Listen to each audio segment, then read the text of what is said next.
네, 강프로입니다. 자, 오늘 두산 로보틱스 한번 보겠습니다. 일단 장 마감 됐고요. 4.9%의 상승 마감이 됐습니다. 오늘 4.9% 상승했다는 건 시장을 보면 되게 당연히 올라야 되는 거 아니야? 이렇게 보실 수도 있을 것 같아요. 뭐 시장이 썩 나쁜 건 아니니까. 근데 요즘 시장이 한쪽에 집중됩니다. 그게 무슨 얘기냐면 주도주에 의해서 움직이는 시장이에요. 작년 같은 경우에는 작년 연초에 보면 무슨 일이 벌어졌는지 다들 아시죠? 강세를 보였었던 종목은 하나였어요. 그렇죠? 에코프로 BM, 뭐 LNF, 2차전지 관련주들, 그쵸? 뭐 코스모 그룹들 이런 것들 종목군을 보면 많은데, 그쵸? 섹터는 2차전지 하나다, 그쵸? 그러면서 2차전지가 강한 시세를 내면서 뭐가 발생했죠? 반도체까지 뒤이어서 돌았다. 자, 그렇다는 건 무슨 상황이 된다는 거죠? 시장 순환매를 돈다는 거죠. 한쪽이 강세를 보이면 한쪽은 약한 움직임을 보입니다. 근데 한쪽은 약한 움직임을 보이는 종목이 주도주라면 어떻게 될까요? 먼저 강했었던 종목이, 그쵸? 다른 쪽에서 치고 올라오면 이쪽이 눌림목을 만들고 추가적인 상승을 준비하는 기간이다. 그리고 지금 두산 로보틱스는 그런 기간을 보내고 있습니다. 자,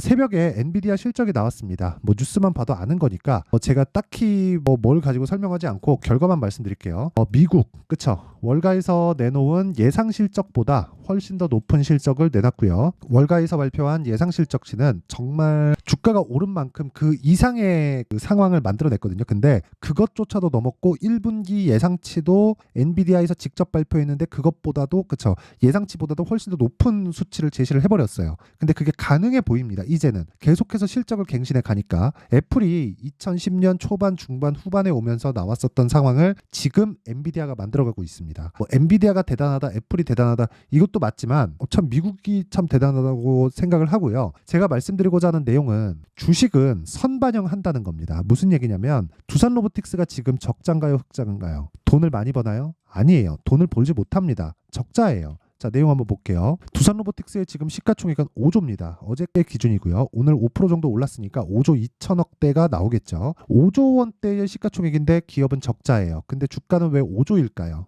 미래 가치를 반영하기 때문에 그렇습니다. 미래 로봇과 AI 관련된 산업은 커질 수밖에 없죠. 지금 엔비디아의 실적이 엄청난 실적을 기록하고 있는 건 왜 그렇죠? 다시 말씀드리지만 미래 가치를 반영하는, 즉 AI 때문에 그렇습니다. AI가 지금 막 정확하게 엄청나게 돈을 벌고 있을까요? 정작 AI로 돈을 많이 버는 기업은 엔비디아가 지금은 맞죠. 그렇죠. 그리고 관련된 종목으로 한국의 반도체 부품주나 이런 부분들도 다 같이 영향을 받고 있지만, 근데 제가 말씀드리고자 하는 건 정말 막 개화 시기에 들어왔고 이게 막 폭발적인 성장세를 보였을 때는 이미 주가는 고점이라는 거예요. 그럼 두산 로보틱스의 지금 상황은 어떤 상황이라는 거죠? 이제 시작이다. 왜? 적자니까 주식을 안 해야 된다, 흑자를 보고 있는 이 엄청난 기업을 사자, 이게 아니라 주식은 선반영되기 때문에 이미 실적이 좋아지는 상황을 내가 보잖아요. 그러면 너무 비싼 가격대에 이미 가 있다는 거예요. 그렇죠? 그러니까 지금 시가총액, 두산 로보틱스의 5조 원대의 시가총액은 무슨 뜻이라는 거예요? 기대감만으로 형성이 되어 있는 시가총액이라는 겁니다. 여기서 결과가 뭐가 나오겠습니까? 실적이겠죠. 실적. 이 실적이 좋아지는 상황, 이게 정작 나오기 시작하고 몇 번의 실적 갱신을 이루고 나면 주가는 이미 정말 50만 원, 100만 원이 가 있다고요. 그 얘기를 드리는 거고, 그게 주식시장의 선반영입니다. 그리고 두산 로보틱스 같은 경우에 그런 부분을 방지하고자 뭘 해야 돼요? 이격이 너무 많이 벌어져 있을 때는 매수하는 게 아니다. 그렇죠? 그렇다 그래서 완전히 작살이 나 있는 그런 상황에서도 매수하는 게 아니다. 지금 만약에 시장이 굉장히 안 좋잖아요. 그러면 두산 로보틱스가 이렇게 버티지 못합니다. 하지만 추가적으로 올라가기 위한 조건은 미래 가치가 좋아지는 부분이지 지금 무언가 실적이 좋고 이런 부분이 아닌 거예요. 내리다 보면 그런 얘기들이 계속 나와요. 이 구간에서 갈 때는 몰랐는데 지금 열어보니 실적 대비해서 주가가 너무 비싸다, 이런 얘기가 나오는 겁니다. 그런데 올라가는 주식은 모두 비쌉니다. 그래서 이런 부분을 이해했을 때, 즉 가격이 왜 비싼지, 그리고 비싼 주식이 왜 더 올라가는지, 그런 부분을 이해했을 때 어떻게 우리가 이해를 하고 어떤 식으로 매매를 해야 돈을 버는지 그 내용부터 확인을 해보고 가도록 하겠습니다. 자, 그 전에요, 제가 어떤 식으로 매매를 하는지 결과부터 보여드릴게요. 뭐 아직 올해가 끝난 게 아니니까 이제 시작이고, 제가 지금 여기 조회 버튼을 계속해서 누르고 있죠. 이건 제 계좌 수익률 화면입니다. 키움증권에서 제공하는 1694번 화면이고요. 자동일지 수익률 비교 차트 화면입니다. 제가 조회를 누르는 건 인증하는 거예요. 조작이 불가능하다는 걸, 그쵸? 계속 누르고 있죠? 지금 계좌 수익률, 코스피 등락률 계속해서 깜빡거리죠? 그쵸? 인증하는 거고, 기간은 2024년 1월 2일부터 24년 2월 22일까지입니다. 오늘까지예요. 결과는 두 달이 채 되지도 않았는데 계좌 수익률은 76%. 제가 종목이 아니라 계좌 수익률을 먼저 이야기를 드리는 건 손실 부분을 포함하기 때문에 그렇습니다. 누구나 어떻게 하다 보면 종목으로 한두 종목씩 대박이 터집니다. 그런데 그걸 가지고 이야기를 드리는 게 아니라 여기 밑에 보이죠? 손실 부분까지 포함되어 있는 결과가 76%라는 거예요. 그럼 끝입니다. 그쵸? 시장에 대한 뭐 월등한 수익을 내고 있다 1% 차이 나는 게 아닙니다. 계좌 수익률이 76%, 시장 등락률은 0.3%, 코스닥은 0.4%. 끝이죠? 자, 어떤 종목을 가지고 매매를 하길래 이런 말도 안 되는 수익을 내고 있는지 그 내용에 대해서 이야기를 드릴게요. 자, 보세요. 옆에 보이시는 화면은 강프로의 무료 소통방이고요. 지금 현재 1600분 정도가 함께하고 있고, 오늘은 엔비디아 실적이 발표됐기 때문에 그쵸, 2월 22일 4종목이 나갈 수밖에 없었습니다. 제가 웬만하면 3종목을 안 넘기는데 엔비디아 실적이 나왔고 반도체 쪽으로는 계속해서 제가 공략을 하고 있었기 때문에 어쩔 수가 없었습니다. 자, 그래서 그 내용을 보면 뭐 PSK 홀딩스, TSE, 시그네틱스, 알테오젠 이렇게 진행됐는데, 알테오젠 같은 경우에는 오늘 급등락이 있었지만 저는 계속해서 매수 관점을 유지를 해왔고요. 그리고 무엇보다 반도체 종목 중에서 PSK 홀딩스 같은 경우에는 시장가 매수 8시 49분, 근데 모든 종목이 장시작 전에 발표가 됩니다. 그쵸? 제가 다 공개를 해드려요. 소통을 한다는 거고, 그리고 그 내용을 토대로 제가 구독자분들과 함께 10억 만들기 프로젝트를 진행하고 있고, 아까 전에 본 계좌 수익률이 10억 만들기 프로젝트의 2월 22일 오늘자까지의 결과입니다. 자, 그러면 어떻게 움직였는지 볼게요. PSK 홀딩스, 자, 내용 보면 오늘 그쵸? 제가 매수를 3번 하고 매도를 1번 하고 1.6% 실현을 했는데 오늘 시가에 또 붙었습니다. 그러니까 정확하게 타점을 공략을 한 거고, 오늘 21% 상승 마감. 그 밑에 어차피 뭐 반도체니까 뭐 TSE, 시그네틱스 같은 것도 당연히 상승이고요. 알테오젠 같은 경우에는 그쵸, 이런 내용들이 나옵니다. 매수, 매도. 근데 11% 상승. 이거 타점 공개하겠습니다. 그쵸? 분봉으로 타점 공개하면 정말 놀랍죠? 매수, 매도, 다시 매수, 급락, 급등. 자, 이런 매매를 하기 위해서는 가격적인 이해가 되지 않고서는 불가능합니다. 그쵸? 지금까지 말씀드린 뭐 PSK 홀딩스, TSE, 시그네틱스, 알테오젠은 전부 다 신고가 종목이에요. 그쵸? 그리고 위에 올려보면 어저께 내용입니다. 2월 21일 링크제네시스, 네페스아크 이렇게 진행이 됐고요. 여기 2월 21일 시장가 매수 링크제네시스, 네페스아크, 그 중에 네페스아크는요 상한가를 갔습니다. 어저께. 그리고 오늘 매도를 한 결과 그쵸, 거의 한 매수 3일 매도 1일 해서 수익은 32% 수익으로 마감이 됐고요. 뭐 다른 종목을 봐도 마찬가지입니다. 당연히 보시는 바와 같이 신고가 종목이고요. 그리고 뭐 다른 종목을 보더라도 코리아 FT, 자, 내용 보세요. 그쵸? 제가 거의 한 6에서 7일 정도 모든 종목을 2주 안에 다 끝냅니다. 소통방에서는. 이렇게 보유한 결과 28%, 그리고 에브리봇을 보더라도 에브리봇 그쵸? 보더라도 47% 모두 다 일주일 안에 다 끝냅니다. 최장 2주 잡고 매매를 한다고 보시면 되고, 뭐 이렌시스나 이런 종목들도 전부 다 급등세를 보이고 있고, 여기 나와 있는 2월 16일 날 공략했었던 젠백스, 링크 같은 경우에도 그쵸? 이렇게 보면 아직까지 보유 중이다. 그쵸? 매수해서 보유 중이고 현재 40%대의 수익 구간에 있습니다. 이런 부분이 모두 다 합쳐져서 아까 전에 제가 말씀드렸었던 그쵸? 그 내용이 되는 거예요. 계좌 수익이 만들어지는 겁니다. 그리고 이런 내용을 토대로 제가 10억 만들기 프로젝트를 진행하고 있으니까 매매하는 과정에서 내가 너무 어렵다 하시는 분들은 소통방으로 들어오시면 되고, 무엇보다 무료로 진행한다. 왜? 채널 성장을 위해서. 그래서 구독과 좋아요 꼭 좀 부탁드리고요. 상단에 있는 전화번호로 10억 그쵸? 10억이라고 문자를 보내시면 제가 소통방 입장 링크를 순차적으로 공유를 해드리도록 하겠습니다. 자, 그러면 이 내용을 토대로 우리가 뭘 봐야 될까요? 당연히 그쵸? 두산로보틱스가 왜 지금부터 봐야 되는지 그 내용이 중요하겠죠. 타점을 어떻게 잡아야 되는지. 그쵸? 아까 전에 제가 인증을 한 건, 인증 절차를 다 거친 건 타점에 대한 부분의 신뢰를 높이기 위해서입니다. 타점은 무조건 중요해요. 그래야 내가 심리를 안정시키고 매매를 꾸준히 이어갈 수 있다는 거예요. 자, 그러면 두산로보틱스는 뭐예요? 로봇 관련주다. 로봇 관련주는 뭐예요? 성장주다. 그쵸? 성장주는 뭐예요? 미래에 지금보다 더 좋아질 기업들. 그쵸? 그럼 지금 어때야 돼요? 나빠야 된다. 뭐가? 실적이. 그쵸? 근데 뭐가 먼저 적용을 해요? 가격이 적용한다. 그럼 그게 뭐예요? 신고가다. 그쵸? 그 신고가가 언제 달성했어요? 12월 21일. 그쵸? 근데 신고가인데 왜 빠져요? 너무 많이 올랐거든요. 3만원부터 12만원까지 쉬지 않고 올라왔죠. 그렇다 보니까 조정을 받을 수밖에 없었고, 지금 만들어야 되는 건 정배열의 전환점을 내가 어떻게 잡을지를 알아야 돼요. 그렇죠? 그러려면 첫 번째 62평을 돌파한 이후에 공략을 해도 되고, 이 구간에서 돌파 구간을 공략해도 됩니다. 그쵸? 만약에 두산 로보틱스가 지금 실적이 엄청나게 좋잖아요. 그러면 오히려 주가가 안 올라갑니다. 안 올라가요. 왜? 이미 실적이 좋다는 건 고객이 확보가 돼 있다는 거고 성장에 대해서는 무언가 문제가 있을 수도 있기 때문에, 즉 기대치를 어느 정도 줘야 되는지 확신을 가질 수 없기 때문입니다. 그렇죠? 세력들이 아니라 시장이 그렇게 만들어져 있습니다. 펀드도 그렇고 여러 가지 뭐 시장을 형성하는 그런 주체들, 뭐 수급 주체들, 외국인이나 기관들 이런 부분들을 모두 보더라도 이런 부분을 토대로 하는 거지 정확하게 계산해서 여기까지 갈 거야 이렇게 하는 게 아니에요. 절대 그 부분은 알고 넘어가셔야 됩니다. 그래서 가격대, 내가 매수하는 가격대는 지속적으로 바뀌고, 그쵸? 아까 전에 제가 뭐 에브리봇 뭐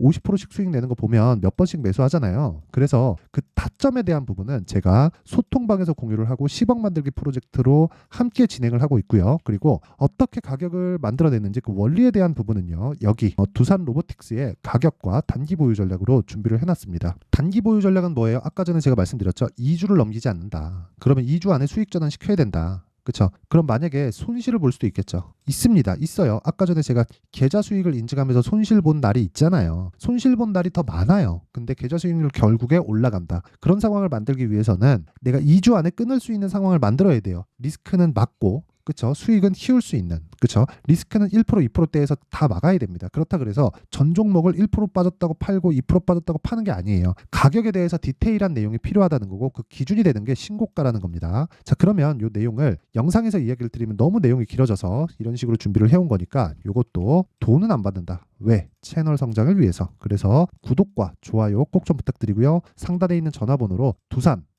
두산이라고 문자를 보내주시면 제가 가격과 단기 보유 전략을 공유해 드리도록 하겠습니다. 자, 항상 시청해 주셔서 너무 감사드리지만 내용 정리 한번 하고 갈게요. 자, 보세요. 주식은 선반영한다. 뭐가? 가격이. 그러면 지금 가격이 올라가고 있는 주식이 앞으로 좋아질 주식이다. 근데 확인 과정이 필요하기 때문에 우리는 어떤 특정한 기간을 두고 기준을 둔다는 거죠. 기준을 두고 그 기준이 신고가라는 거고 그 신고가 구간에 있는 종목들이 앞으로 주도주가 된다. 그럼 지금 신고가가 3, 4, 5월 달에 주도주가 된다는 거죠. 답이 나와 있는 거예요. 거기서 어떤 식으로 종목을 골라야 될지, 그리고 얼마에 어느 정도로 비율을 나눠야 될지 그 내용에 대한 부분을 제가 상세하게 준비를 해놨으니까 영상 끝까지 시청하시고요. 모든 분들이 성공 투자하셨으면 참 좋겠습니다. 자, 24년도가 돼서도 시장은 여전히 어렵습니다. 자, 근데 시장은 항상 어려울 거예요. 앞으로도 계속해서 어려워질 겁니다. 자, 근데 제가 매월 대시세 종목을 구독자분들에게 공개를 합니다. 자, 내용을 보면 12월 달에 실제 공개를 했었던 강프로의 대시세 종목에 대한 내용인데 대기업을 상대로 안정적인 매출 구조를 가지고 있고요. 그리고 현재 주요 거래처는 삼성전자, 인텔, 하이닉스, TSMC, 해외에 반도체 관련된 기업이라는 걸 알 수 있죠. 그만큼 1월 달에 제가 보고 있었던 종목은 반도체 관련주라는 걸 알 수 있습니다. 공개를 해드리면 이 내용입니다. 여기 어보브 반도체, 그쵸? 실제 제가 거래한 내용을 공개를 한 거고요. 수익에 대한 크기를 보면 공략한 시점, 제가 가격대를 함께 공개를 해드렸는데 공략한 시점부터 21%의 수익 마감이 된 것을 확인해 볼 수가 있습니다. 자, 근데 지금도 마찬가지입니다. 지금은 어떤 이슈가 있을까요? 2월 달에 발표한다는 기업 밸류업 프로그램이 있죠. 근데 그걸로 인해서 지금 2월 달에 발표한다고 이야기가 나온 상황이고요. 무엇보다 우리가 생각해야 될 내용은 한 가지입니다. 어떤 이슈나 그리고 어떤 뭐 상승할 수 있는 내용으로 인해서 주가가 올라가는 것은 맞죠. 하지만 가격이 먼저 반영한다는 걸 반드시 알고 있어야 되고 그런 내용에 대한 파악이 되었을 때, 그쵸? 여기 어보브 반도체처럼 21%, 그쵸? 대략 3에서 4일 동안 20% 이상의 수익을 먹을 수 있고요. 그리고 여기 HLB 같은 종목처럼 대략 일주일이 채 되지 않는 기간 동안 30%의 수익을 낼 수 있습니다. 자, 그러면 답은 나왔어요. 재료에 대한 부분보다 중요한 게 가격이다. 자, 근데 지금 시장에 쏠려 있는 게 뭐죠? 2월 달에 발표하는 기업 밸류업 프로그램에 대한 내용이죠. 자, 그러면 우리가 이쪽에다가 지금 집중을 해야 될까요? 그 내용을 한번 보겠습니다. 기아차의 차트를 보면요. 1월 24일 날 정부단에서 입김을 불어넣은 이후에 시세가 강하게 발생한 것처럼 보이지만 애초에 12월 달부터 신고가를 달성했다는 걸 확인할 수 있습니다.